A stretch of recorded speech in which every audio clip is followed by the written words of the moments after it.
പെരുമ്പാവൂരിലെ ഗോഡൌണിൽ നിന്നും ലഹരി ഉൽപ്പന്നങ്ങൾ പിടികൂടി. ഗോഡൌണിൽ അനധികൃതമായി സൂക്ഷിച്ചിരുന്ന 400 ചാക്ക് നിരോധിത ലഹരി ഉൽപ്പന്നങ്ങളാണ് പെരുമ്പാവൂർ പോലീസ് പിടികൂടിയത്. തിരുവനന്തപുരം സ്വദേശിയുടേതാണ് സ്ഥാപനം.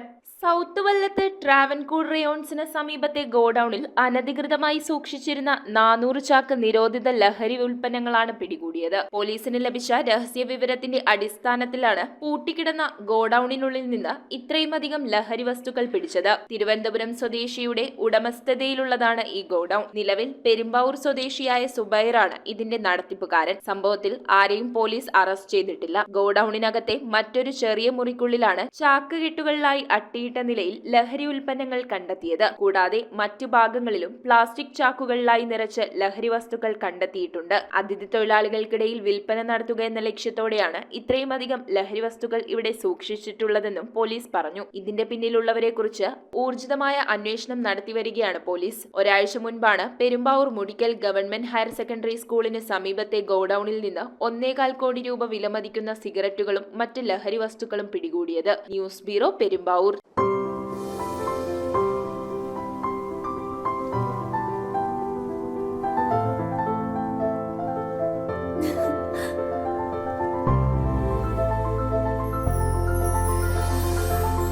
കളങ്കമില്ലാത്ത സൗഹൃദം പോലെ കലർപ്പില്ലാത്ത വിശ്വാസം. കല്ലൻസ് ജ്വല്ലറി.